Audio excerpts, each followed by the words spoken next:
His podcast? Yeah, podcast. We don't even know what a podcast is. Podcast. We don't even know what a podcast is. Podcast. We don't even know what a podcast is. Podcast. We don't even know what a podcast is. Podcast. We don't even know what a podcast is.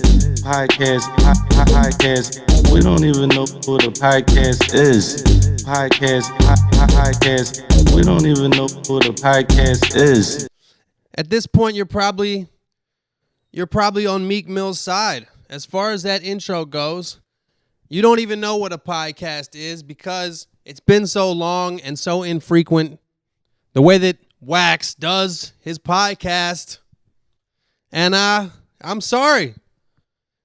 At this point, I am the boy who cried a fucking big-assed flock of wolves. Wait, it's a flock of sheep. What is it? A pack of wolves. I am the boy who cried Wax's podcast so many times and apologized so many times. I'm like the boyfriend that the reluctant girlfriend keeps taking back after he makes mistake after mistake after mistake. So for the few of you that still tune in, the few of you, God damn it. For the few of you that still listen. Sorry, it's morning. I'm drinking several coffees. Just 8. My voice is a little froggy. How many times can I apologize to you and you still take me back?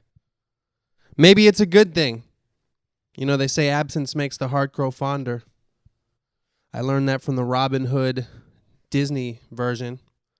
Said by Maid Marian. Who was the fat duck lady from the Disney version of Robin Hood?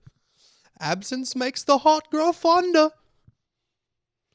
It's like having a long-distance relationship. You never get to see your girl. So for those few times you do, you just really enjoy it. And you know what? Just really sit yourself down. Don't pay attention to your job. If you're in your car right now, don't pay attention to traffic. Just close your eyes. Just close your eyes and just imagine where the lanes would be. Switch lanes here, switch lanes there. Tap, tap, tap on another car. Just enjoy it while you can, because you never know when it's coming again. How many times can I clear my throat? Who am I? DJ Cool. I'm going to get right into it here. I got a new album / mixtape, whatever you want to call it, coming out. This shit is mixed and mastered. I just got to do one more correction with the guy who's mixing and mastering it. And I'll have the entire version tomorrow. The cover is finished. The back cover is almost finished. And as soon as this motherfucker is in my hands, I'm going to put the shit out. So honestly, if you're listening to this podcast, this shit might be... I'll probably have a new album out in a week. I don't give a fuck. I'm not going to fucking shop it around. I'm not going to fucking try to make some fancy schmancy promo schedule. I'm not going to push it back so I can make a fucking campaign. I'm just going to put the shit out. And you know what? This shit is fucking tight. I listened to it several times last night. And I thought that not only was it all right, I thought that it was out of sight. That was the first song. That was lyrics from the first song there on the album. Every other song is pretty similar to that. One is called Out of Sight. One is called Out of This World. There's another one called Terrific. There's another one called Damn. I don't know what the fuck I'm talking about. I'm just fucking blabbering away. But in all sincerity, I'm really fucking happy with this one, man. Really happy with this one. It actually represents where I'm going, what I'm doing in life right now, man. You know, I had said on a previous podcast that I was making a summer album, and I still maintain that I did make a summer album. It's a barbecue-themed album. It's called The Cookout Chronicles. It's cookout themed. I got some merch to go along with it that I'll be selling here shortly, because that's how I eat. But I actually got some really interesting merch, y'all. I have definitely the dumbest piece of merchandise that I've had so far. I will unleash that shortly on the public, and probably nobody will buy it. and I'll be stuck with the bill. But yeah, I maintain that I did release a summer project, but with my, not to get like emo art kid on you, but if you pay attention to my music, I have a lot of happy songs, and then I have a lot of depressing songs. A lot of those depressing songs are either about relationships or being an alcoholic. And I feel like at this point in my life, I am kind of like making a transition. Like if you listen to my last album, I mean, even in the title, it was called Living Foul. The first song was called Scumbag.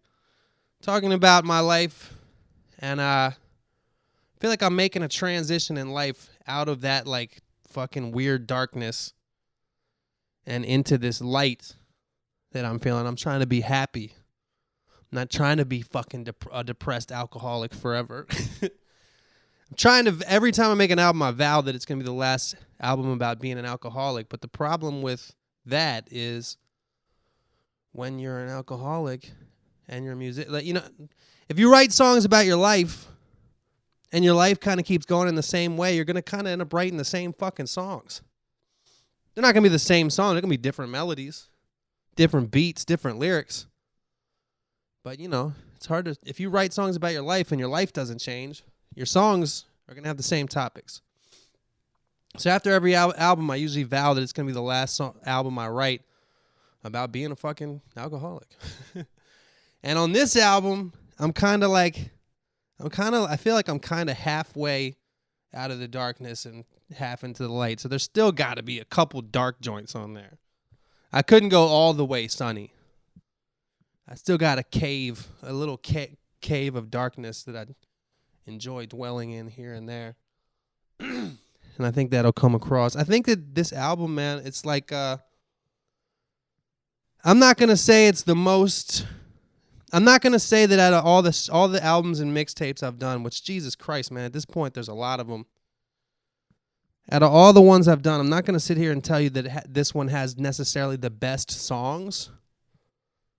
Like, I don't, I'm not going to tell you that, but it might be the most, as far as listening to an album the whole way through, I think it's my best thing I've done.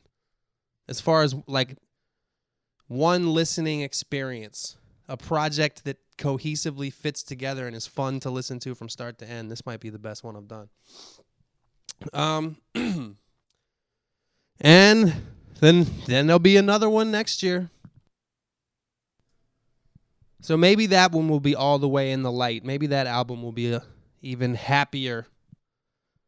I want to make a happy project. I always want to make that, but I never, just your music reflects who you are, man. Yeah, so that should be out in like a fucking week. It's called The Cookout Chronicles. Then later this year, I'm supposed to do a tour. I guess it's not 100% yet. It's like 99%. Like, we're still booking it and shit like that. So, can't really announce the dates yet. But I'm supposed to do this U.S. tour. Going to bring the Palmer Squares with me. Should be a fun, very, very fun time. I haven't been out in a while, so I'm super excited to put out an album and go tour on it. That is my fucking job, right? That's what I do, right?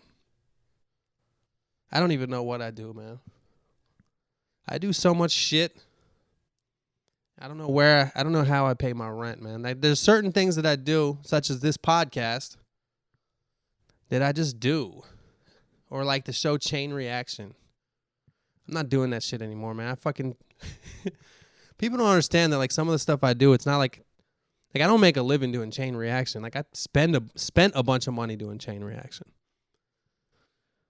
I have to sell t-shirts and shit to pay my rent. And this next one, this album, I was calling it a mixtape, but then I listened to it last night. Maybe I'll call it an album. I think I'm just going to call it a project. I think if somebody asks me whether it's a mixtape or album, I'm going to tell them it's a fucking movie. Yeah, so, if you want to be nice, if you want to be generous, I don't deserve any of it. I don't deserve your generosity at this point, podcast listeners. Maybe I should have done what a bunch of you guys told me to do I can't remember what it was called. There's some Patreon. Is it Patreon where people can donate? And if people would be donating, maybe I'd actually feel more of like I owed the podcast to people. But at this point, I really should just do this shit more often. It doesn't take me that long, y'all. I'm like the most hardworking, lazy person that there is. I really work a lot. I mean, I just did an album, and I did most of it myself. I produced most of the tracks. Me and EOM did like 4 tracks. I did like, I don't know, 6 or something. Another one by Equilibrium. Mono Neon. Can't remember who else produced. Davey Nathan produced one of them and helped me with a few. Got my roommate Camila Recchio singing background on some joints. Got Open Mike Eagle on a joint. Got Intuition on a joint. Got Aquafina on a joint. Jaron Benton and Satire on a joint. Got Herbal Tea on a joint. Got more features than normal on this album, y'all. I don't usually have a lot of features. So, what the fuck else is going on? Watched an interesting documentary on Netflix. I don't know if you guys know the documentary on Lemmy. Some of you young people, like I tried to fucking talk to, had a couple people over last night. Actually, Watsky was at my house last night. Him and a chick he was with, and then my roommate Camila. And I tried to explain that I'd watched the documentary that they have on Netflix about Lemmy. And none of them knew who Lemmy was. Not saying I'm some fucking big Motorhead fan that knows everything about Lemmy. But I'm just saying that because I know a lot of you are like, who the fuck is Lemmy? Lemmy is he recently passed away. Old guy. Pretty much the godfather of heavy metal music. The frontman of Motorhead. He was in many other bands before that I didn't even know about. Like this motherfucker's old as shit. I mean, he's rest in peace, but he was like, like his kids, he has one son that of course was like estranged from him for most of his life. Who his baby mama, Lemmy's baby mama lost her virginity to John Lennon. And fucking Lemmy used to be Hendrix's roadie. And he was in bands in the 60s and all this crazy shit. Like he was in like little like Beatles, like old Beatles style rock bands, like Elvis Little Richard style rock bands before he became in fucking Motorhead. And it all makes sense if you listen to some Motorhead songs, if you listen to like the Sex Pistols or the Ramones, it all stems from that shit. Just basic ass chord changes done faster, heavier, louder, more distorted. It's kind of the same shit, especially the Ramones. But so I watched the documentary, and I heavily recommend it because I don't know, it's just really been making me think, and maybe this comes from the place of somebody who, does music themselves, puts themselves out there as kind of like the front man of his own thing, and also drinks and smokes and shit like that. It's really interesting. This guy is like damn near 70 years old, and I've heard from accounts of people I know that because this guy's an LA staple. He lives right off Sunset, and he's always at the Rainbow Room, which is like the Sunset Strip Los Angeles bar that you go in there and you see fucking Slash kicking it. See like the dudes from Motley Crue and a bunch of like hair metal looking people kicking it there, and bikers. I think like Cypress Hill kicks it there too. Dudes from Anthrax, shit like that. And he just goes there every day. And he drinks fucking like a fifth of whiskey every day from accounts that I've heard, and he mentions it. It's mentioned in the documentary, but I thought they would go heavier into this. But like he smoked crystal meth like every day, and you could kind of tell if you know anything about meth. Like he had like a little apartment. He was kind of a hoarder, and like he just go and like sit at the bar every day and play trivia and just be focused on the trivia, and that's kind of like a methy thing to like just go and focus on something and kind of zone out shit. And it was just interesting because all these rock and roll dudes, Dave Grohl and the guy from Metallica, they were talking about how Lemmy is this true school metalhead. He is rock and roll. He's the real deal. He doesn't have a fake bone in his body. That's what they said. And from watching the documentary, I kind of gathered that maybe that's the case. Maybe that's the case, but I thought there was a big part of that guy that was really walking around life being who everybody wanted him to be and really avoiding any sense of realness whatsoever. If anything, I kind of came out with the opposite. I mean, say what you will about music. Yeah, for no denying he's the godfather of metal. No denying that he never stopped touring. He never stopped drinking and smoking and shit. He never stopped with the rock and roll. Anywhere he went, he looked the part. He had fucking big ass boots and all black and fucking a bottle of whiskey and all that shit. But I don't know. From what I gathered, he was a very fucking sad individual, and he used all that shit to get away from himself. And he was always acting like he didn't give a fuck, whether it be just being debaucherous with women or the fact that he didn't know his son. He knows one of his sons barely, and then he has another son just out there, and he acted like he didn't care. But he's kind of like this nice guy he goes to the Rainbow Room kind of not only because he's on meth and wants to play trivia, but because anybody that comes up to him, he'll happily sign autographs and take pictures and talk to him. And he's kind of to me, it just seems like he's not really that different than the guys you see on Hollywood Boulevard dressed as Spider-Man. He's like a guy that's dressed as Lemmy. And granted, he plays the part. Granted, he writes the fucking songs. I wouldn't anything artistically, I wouldn't even take away from it. He writes the songs. He lives the rock and roll shit. But as far as that being quote unquote real, I don't know about that. I don't know. That's very exterior shit to me. And then don't try to think I'm dissing Lemmy. I felt empathy, if anything. You also can't help but feel a sense of jealousy.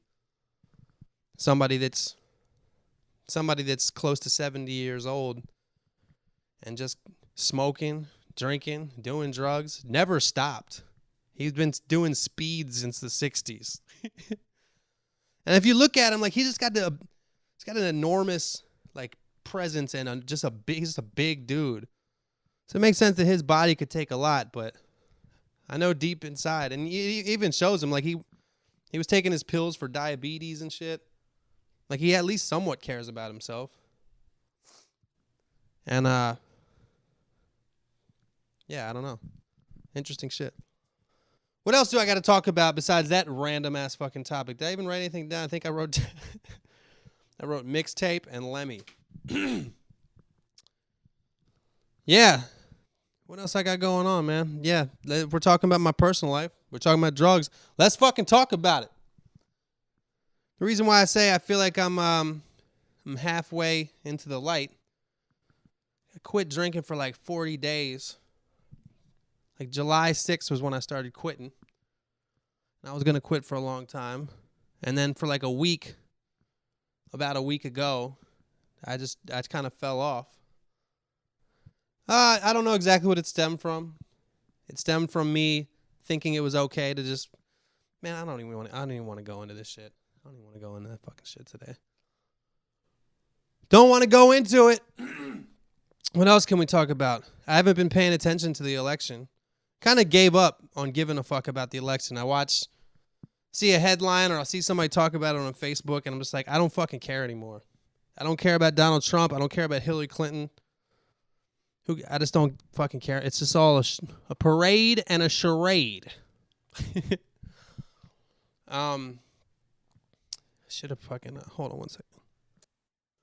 All right, let's just go ahead and do some questions and shout outs. I did catch up this week on the questions, the emails.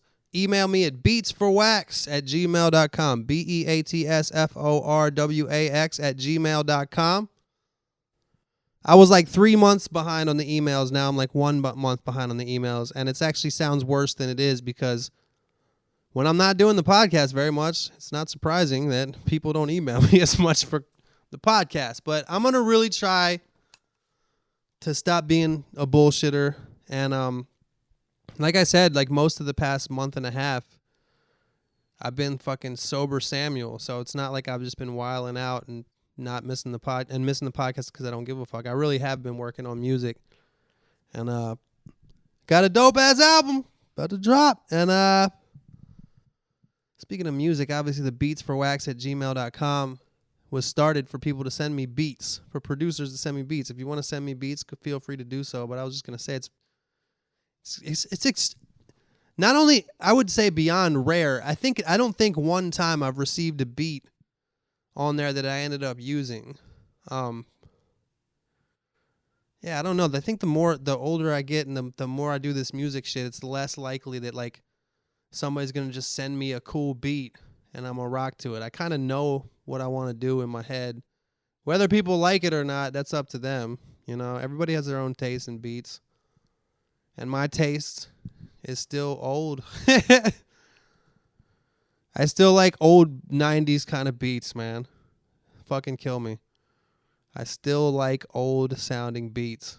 And I don't think that's going to change. I think on my next project, there'll probably still be old sounding beats. I try to mix the old and the new, you know. I might rap to a new beat here and there. But I just like what I like. And from now on, I'm going to make music just out of love. I'm not going to make it based on fear. I'm not going to fucking think that I have to do something because somebody says that the beat sounds old. I'll be like, you know what? This is what I like. This is what I do. And your judgment is your judgment. You're allowed to think what you want to think. But starting with this album, I make music that I like, but it's definitely the case that I've made things out of fear rather than love before. If that sounds too complicated, it's like, what are you talking about? I just mean like from now on, everything is going to be just fucking extremely fucking from the heart, not from the, from the true spirit of self, you know, from the true spirit of inner self that's in all of us, man. And even when collaborating with people, think less about anything that comes after. Just be in the moment, make the songs, and then people can judge it how they want to judge it. But don't bring that shit into the process. That's how I'm doing from now on. And what the fuck am I talking about? Let's do some shout outs.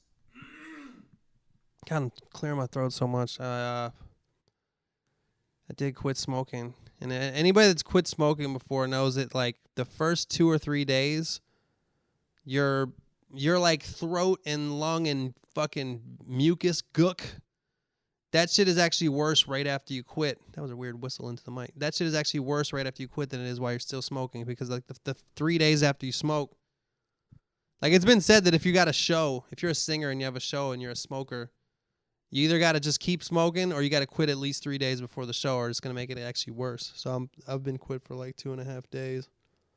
And that's why I sound like fucking Kermit the cancer frog. All right, we got Sean in Philly. We got Brandon W, who recommends float tanks. I really want to do that, Brandon W. If you're not familiar with float tanks, that's like it's a tank. It looks like a big ass coffin, and you go in there and it's got like a couple inches of salty ass water that you float on, and you essentially close your eyes and meditate.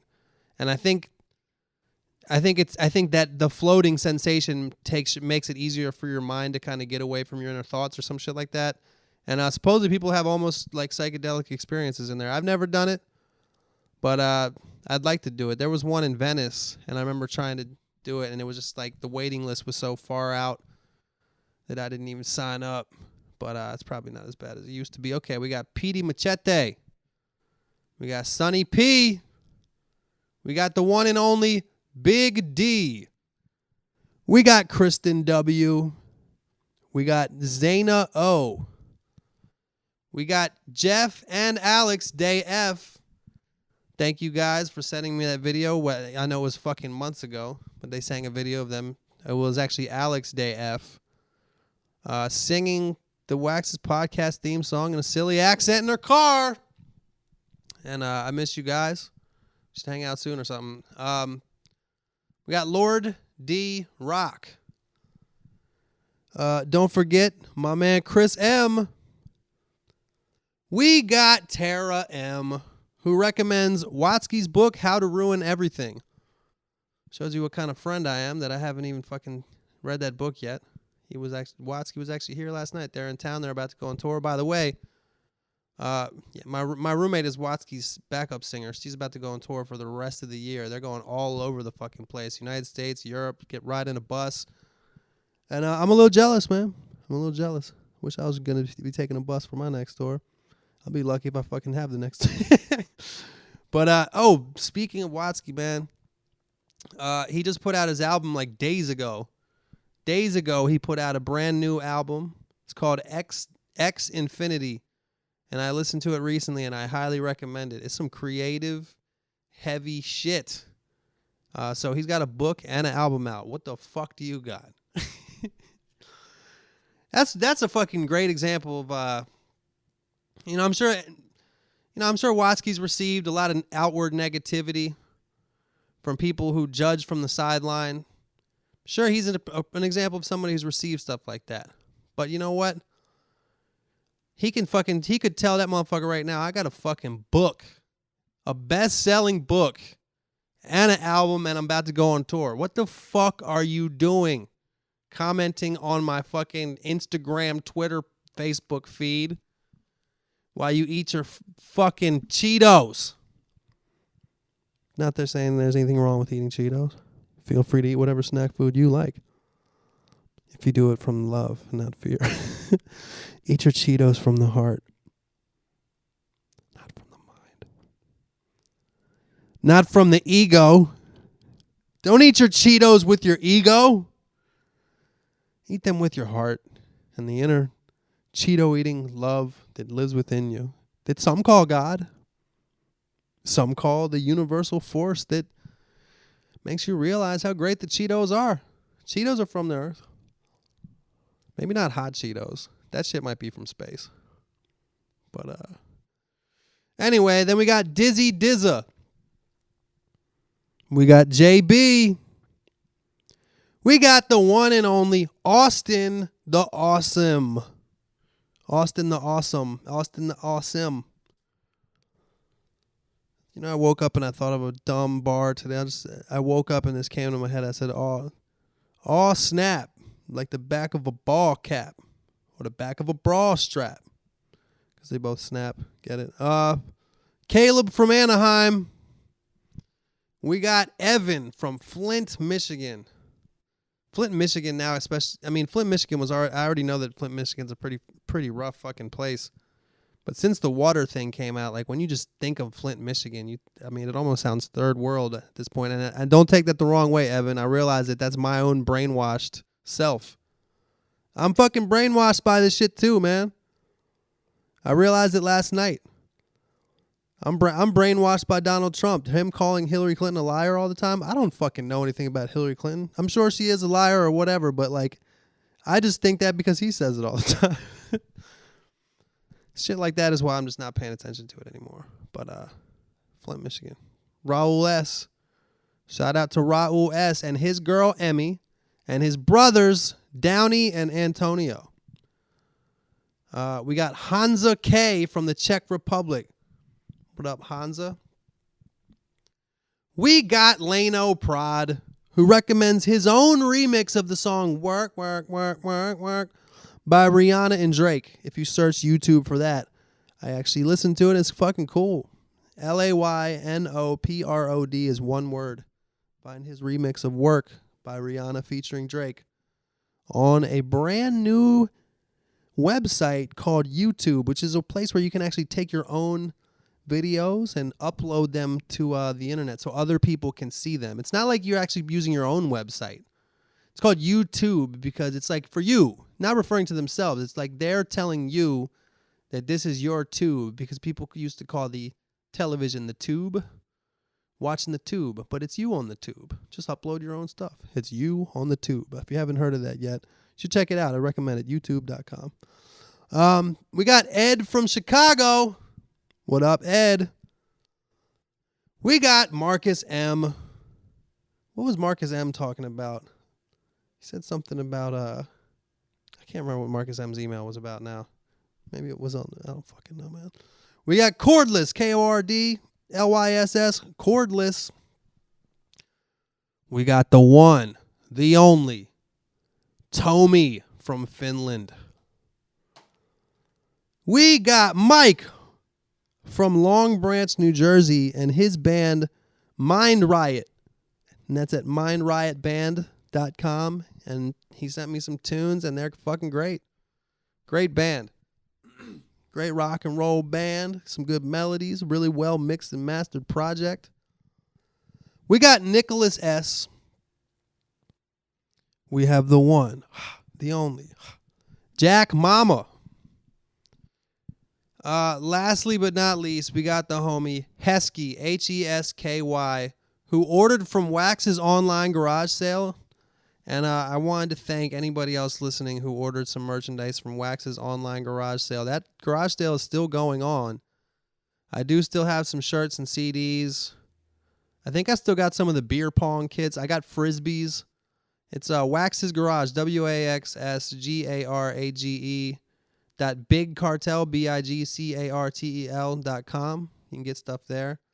And you know what, guys? I think that's the last time I'm going to do merch sales myself. I'm going to be honest with you. This it was a blessing and a curse that I got a lot more orders than I thought. I thought I would get like a couple people buying t-shirts, but I got a lot more than I thought. So unfortunately, doing it myself with a little help from my roommate, like it just took fucking forever for me to get the shit mailed out. It was a pain in the ass. It took a lot of time.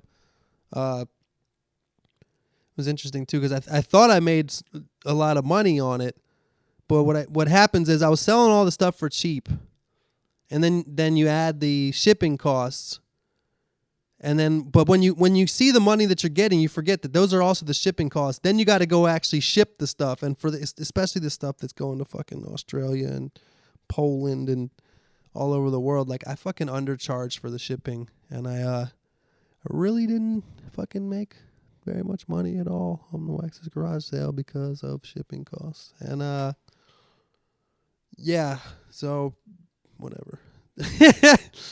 I did make some though. I did make some money, and I'm gonna have even more merchandise. I'm gonna go do shows. I'm gonna try not to get a regular job. And I got a good ass album about to come out, so fucking tell your friends about it. You can get it for free, you know. Once it comes out, it'll be for free somewhere.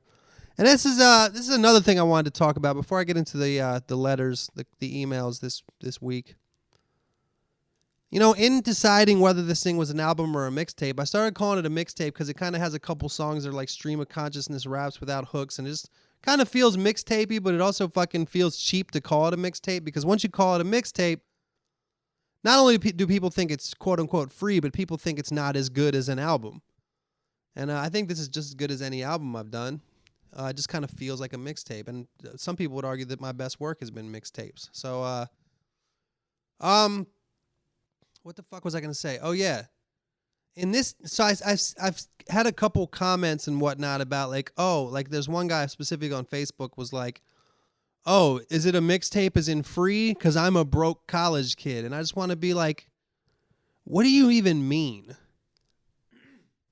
First of all, you can get fucking any album you want for free online if you search for it. If you're not good at searching for free albums, you got a friend that knows how to do the query right. They can get you anything that you want, whether it's an album, a fucking movie, a computer program. There's ways to get anything for free. Second of all, I don't know about y'all, but I really only listen to music via a streaming service. I happen to use Spotify. I know there's Tidal, Apple Music, which some people use, all these different fucking streaming services. I'm going to put my shit on all those things. Now, I pay $10 a month for Spotify, on which I can basically listen to any album that has ever existed. any song that has ever been recorded. Old, new, 80s, 70s, 90s, 60s, 2001. Just last week. Brand new shit that just came out. Biggest album on the charts. Independent, whatever. All of it. All of it for $10 a month. If you would have told my young self, who had to buy anything via CD without listening to it first, and half the time you fucking get home from the record store, listen to it, it's fucking one good song on it, you wasted your fucking $15. So if you're going to fucking sit here and tell me that you're a broke college kid, and you're wondering whether I'm going to charge $10 for the album or you're going to download it for free, I tell you, listen, guy, obviously you have a computer or a phone. You're making comments on my Facebook, unless you borrowed that shit from somebody else. In that case, man, stop doing that. Just get off of Facebook if you don't have any access to it without asking a friend, hey, knocking on your fucking dorm room door. I'm not broke because I got to use your phone and my Facebook. Can I comment on Wax's shit talking about how broke I am? And I'm not dissing you. I understand what it's like to be broke. Trust me, I understand what it's like to be broke and not want to buy shit, but you can get it for free, man. You can get it for fucking free. Everything is free now. I'm going to put the shit on iTunes. And for all you guys that want to be nice to me, I mean, I look at it like buying somebody's album is essentially a donation. You know? And I would appreciate it so I can continue to make more albums. But if you stream it on Spotify, I get some small ass amount of money too. But in this year, actually, an extreme change is... And it's been an extreme change, like in the revenue I see from iTunes versus the revenue I see from Spotify. Because, of course, iTunes, like if somebody buys it $10, it takes fucking a gazillion listens to get $10 off Spotify. But at this point, I'm actually seeing like equal revenue from those two things. And it looks like it'll probably shift to be like more from Spotify. So I'm not the kind of person that's worried about being a millionaire. So if you could just fucking stream it on Spotify out of one of your things that you listen to with your $10 a month fee, that you probably split with 3 people the way you do your Netflix account, motherfucker. So $3.33 in 1 month. You can listen to anything you want. You know what else you could have got for that $3.33? A fucking cup of Starbucks coffee, dick face, that you probably got before class this morning. You can't spend $3.33, split one Spotify account with you and 2 of your dorm mates. You gonna fucking make a comment on my page asking whether it's free or not? You can get it for free. You can get the motherfucker for free. Google it when it comes out. Somebody will have a fucking file where you can download all the songs if you want to do it the old school way. To me, it's easier to just open my Spotify app and search for the thing and listen to it right there. There's my fucking catalog right there. My catalog in the clouds. Fucking log in the clouds. Hey, do you got that Zeppelin album? Yes, I have every Zeppelin album. Hey, man, you got Pink Floyd? Do I have Dark Side of the Moon? I got The Wall. I got every Pink Floyd fucking album. My catalog in the clouds has everything, and me and my 2 friends split a Spotify account. I pay $3.33 a month. That is 10 cents a day. Go out on your fucking campus and make it a point to pick up change every day. Find a dime, bam, done for the day. Find a penny, 9 cents left. Just get on your track. You know what the fuck I'm talking about, man. $3.33 a month if you split a Spotify account with your fucking dorm mates.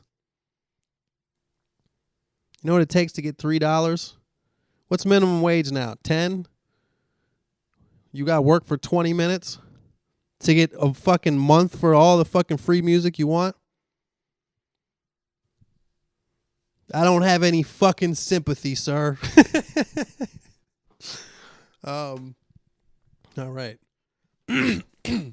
Sorry if you're listening and you're that guy who made that comment. I just don't have any fucking sympathy for you.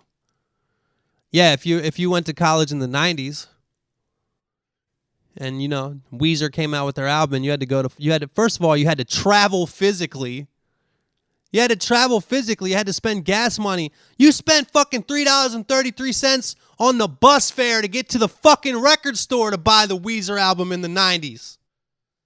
Then the album at Tower Records was fucking $20. And you're going to tell me you're a broke college kid. Fuck you. Forget the 90s. What about the fucking 1700s, man? If you wanted to listen to music, you had to go to where the orchestra was. You had to go to the fucking orchestra. You didn't fly to the orchestra. They didn't have planes. You didn't drive to the orchestra. They didn't have cars. I don't even think they had trains at that time. You had to take a horse-drawn carriage. If you were the wealthiest person in the land, you took a horse-drawn carriage to where the orchestra was playing. You probably had to sell 2 mules to even get the fucking fare that it cost to see the orchestra. If you were lucky, somebody in your neighborhood knew how to play a fucking fiddle. And now you're complaining about being a college student. Can't fucking afford my shit. Let me come stay with you. That's how I feel about it. You're obviously eating. You're alive. Use the knowledge you're getting in college to knowledge. Yeah. So, old person rant. I just don't feel sympathetic to your fucking plight. Okay. Where am I at here? Let's start with an email. The name's Nations P. Not sure if I got the right email. I'm 18 years old and always got problems with females. They lie and steal and cheat and never seem to behave. Oh, he's doing a rhyme. The name's Nation P. Not sure if I got the right email. I'm 18 years old and always got problems with females. They lie and steal and cheat and never seem to behave. They hurt me so bad I want to lie down in a grave. I was just wondering how you cope and get through the next few days. I, for one, got some dope, sour diesel, or purple haze. I'm glad I got my friends to back me up on darker days, and your music is the most relatable shit where I can't stand these bitches' ways. For real, though, man, your music helped me through a shitty breakup with a girl I dated for a whole year. Was even my first fuck.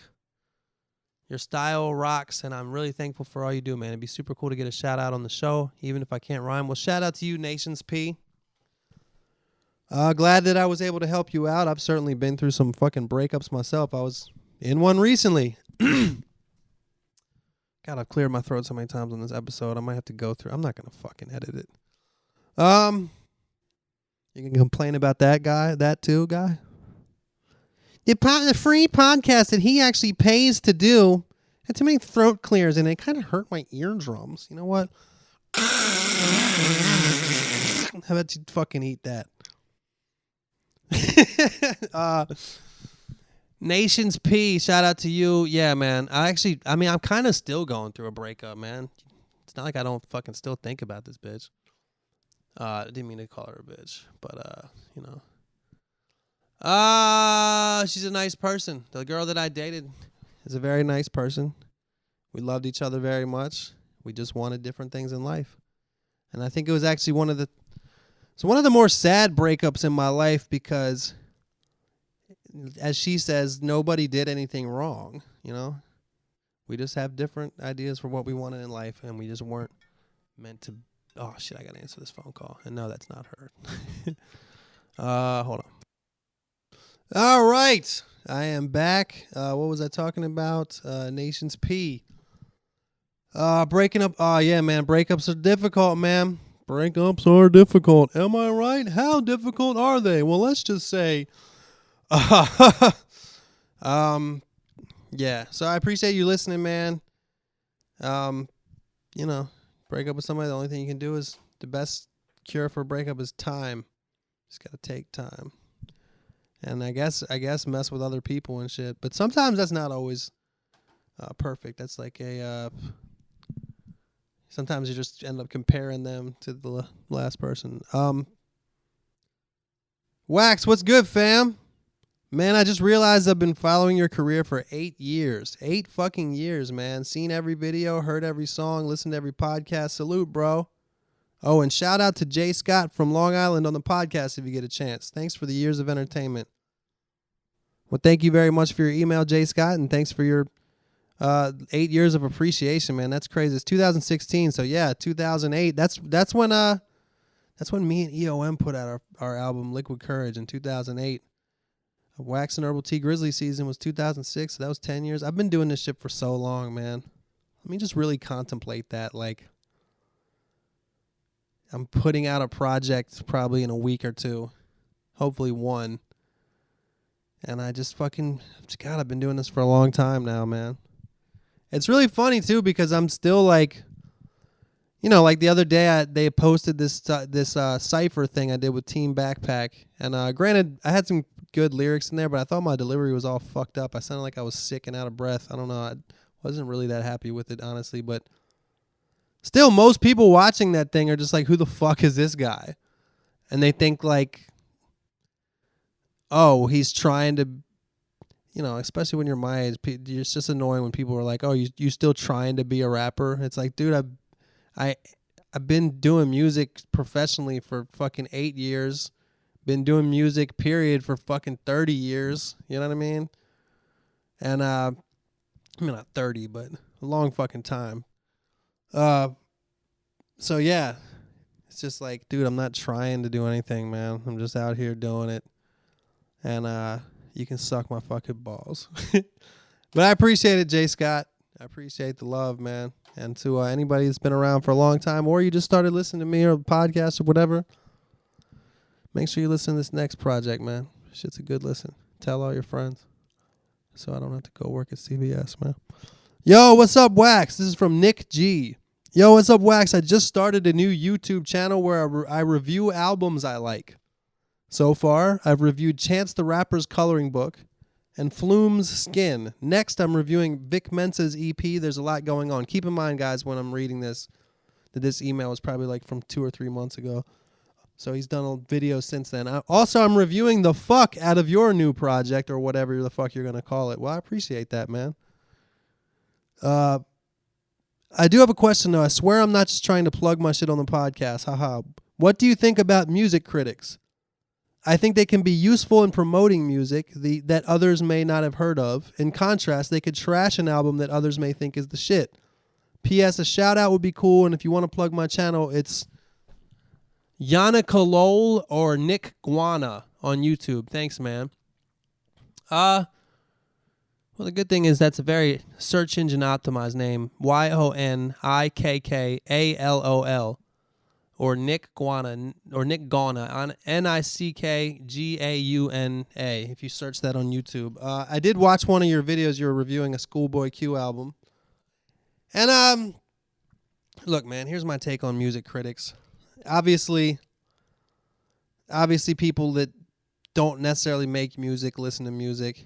And I don't fucking make movies, and I give my opinion of movies. By the way, don't see that movie Sausage Party. That movie was not very good. Or if you do see it, just don't go and see it in a theater. I guess it's worth watching at home. You know, some people might like it, but I was not into it too much. It did keep my interest throughout the whole thing, but I didn't laugh at it. It wasn't funny, and it was just overdone. It was I think it's just not for me. I think it's for people that are 12 and 13 years old. I think if I was 12, I would have liked it. I think it's made for younger people. You know, but there's the one guy that's real big on YouTube, Needle Drop, that you know, if he puts your shit, if he were to review your album, a lot of people would hear of it, just like if Rolling Stone was to review your album or whatever, or Double XL or whoever it is. I know the print stuff is getting more and more useless as time goes on, and nobody fucking reads print magazines. Like, I can't remember the last time I read a print magazine that I bought at 7-Eleven or some shit. I didn't really do that back in the day either, but I know people do. Maybe people that have jobs do that, but now they just fucking look online, right? What was I gonna say? Yeah, so if the dude Needle Drop were to review your album, which he's done. I know he reviewed Watsky's album, and I remember watching one of them, and it was a really negative review. And people have their own biases. People have their own thoughts of what music should and shouldn't be. And you have to respect that everybody has their opinion. And if they trash the shit out of your album, that's their opinion. Now, the sad part about music critics is that it's often true. I think with Needle Drop, at least, I think he has some experience in at least creating music himself, and he has at least some idea of knowing what goes into making music. But I think the one part that most music critics don't understand is not everybody makes music strategically. I always notice that music critics say, "Oh, he made this one for that. He made this one so he could get on the radio. He made this one so Needle Drop would like it. He made this one so Pitchfork would be into it. He made this one so the girls would be." A lot of motherfuckers don't think like that, man. You just at your house and you make some shit. Everything doesn't have a purpose. As a matter of fact, I think I was mentioning at the beginning of the podcast, I'm trying to even get further and further away from that, and I think I managed to do some of that with the new joint I got. Like, fuck having a purpose in the business, a business purpose for writing a song. Like, granted, of course, some songs are like that, but I'm trying to get away from that personally, and I think that a lot of times music critics think that there's a business purpose in music where there actually isn't one. That's an annoying thing about music critics to me. Another annoying thing about music critics to me is when they write. A lot of reviewers are more into people thinking they're a good writer than thinking that they do a good job of reviewing music. They're more into using big words and using clever analogies than they are about talking about the music. I don't know. I've never been a big fan of music critics. But that said, if you're a music critic, you want to say some good shit about my shit, go for it. I love that. I love your review though. I'm not talking about you. I'm not talking about you, guy who gave my shit a 10 out of 10. But honestly, Nick G, my shit will be out in a week or two. If you do review it, dude, you can fucking say it's the worst album you ever heard. I'll fucking tweet that shit back. Well, maybe I won't do that. It depends. I'd have to watch it first. But, everybody has every right to think whatever they want. And, when it comes to, like, my shit, I'm fully aware that a lot of people think my shit is corny, or a lot of people think my shit ain't hard enough, or a lot of people think my voice is annoying or something. Whatever it is, you have every right to fucking listen to whatever you want to listen to. And me and Watsky were actually just talking about this last night. Like, the more years you're in the game, it doesn't have to be music. The more and more you're in the game of putting your art or your work out to the public, especially now that we have the internet and everybody has their fucking voice available to be heard by the artist. The longer you do it, the less the negative shit affects you, The only time it ever affects me now is when if I know they're fucking kind of right. That's why the team backpack thing, like people saying my delivery was fucked up. I mean, before I even saw the comments, I was like, yo, my delivery's fucked up. Anyway, we got one more here. Yo, Wax, it's Mark from the Chicago suburbs in Gurnee. Gurnee. I've never even heard of that town before. But one day I'll take a journey to Gurnee. Get myself a good attorney. You know what I mean? Just a couple things for the podcast. Give a shout out to my girlfriend, Alyssa. She bought me the Rough Night Recovery kit for Christmas, and I love it. And also my boy, Danny Davis. Sounds like an old DJ. Hey, this is Danny Davis, and you're listening to 107.9 The Hits. Here is his SoundCloud link. Oh, I don't think you actually put the link, though. Yeah, I copied and pasted this. There's no actual link unless the link was some weird kind of link that doesn't work for copy and paste. In that case, probably wasn't the wisest type of link to do. Like the online version of a thing that you need a decoder pen for. You said you were doing a chain reaction episode for Outback Steakhouse. Well, Danny and I worked there. Some drink and menu recommendations are Tropical Relief Martini, Wallaby Darn with a Chomboard shot. What the fuck is that? Seared rare ahi tuna and prime rib Outback style. All are really good choices for a meal/episode. Thanks for reading, Wax. Much love. Have a good one. Well, Mark, the reason I decided to read this email on the air of the podcast is I think I got to say goodbye to Chain Reaction, man.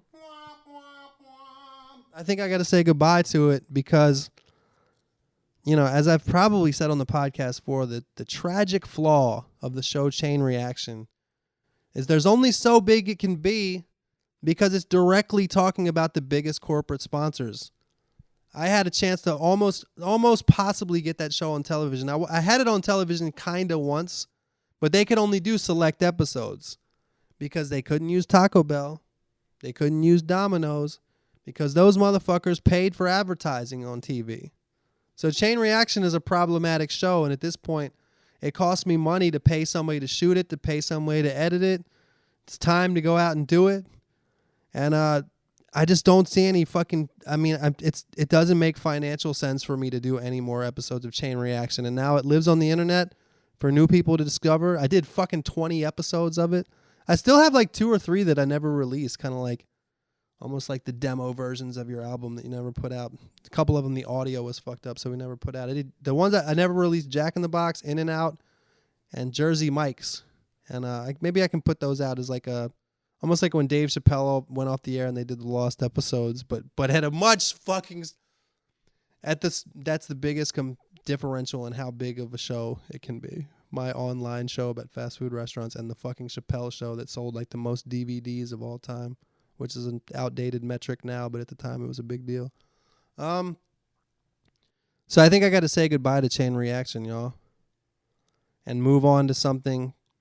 You know, for my future as a musician / personality / comedian or whatever the fuck I'm going to be doing in the next couple years, because it changes, man. The more I get into music, the more I just think that I want to do that. I'll do comedy for a month. Think that I just want to switch to doing that. Then I have so much fun doing shit like Chain Reaction. It's so much fun to me that I think that that'd be a good way to live for some period of my life with a little. If I got a job as a TV show host where I could be silly and get a paycheck and I didn't have to worry about money as much, maybe that could be something I do on the side besides making music. And still figuring it all out, man. But I do know that Chain Reaction, I think it's kind of ran its course, dude. I mean, I did fucking 20 of them, dude. They're still out there for people to watch. Nobody's gonna pay me to do it. If I had a different idea that could be more big, I mean, now I have, you know. The cool thing about Chain Reaction, if somebody wants to know, like, well, what do you like as a TV host? I'll be like, well, this is me hosting a fucking show. And we'll see what happens in the near future. But right now, in my heart of hearts and my soul of souls, I'm a musician, y'all. I'm a fucking rapper. I make fun beats, and I rap on fun beats, and I write songs. And I think when you listen to my new album, you will agree. It's a fun listen, man. I got joints for the hip-hop fans. And the fans of I got some bars on there. I got some cool fucking song topic and melodies. I got some personal shit. I got some love shit. And yeah, I think it's going to be fucking cool. Where am I at on here? Did I even do enough time for a podcast? I did. All right, y'all. Be safe out there.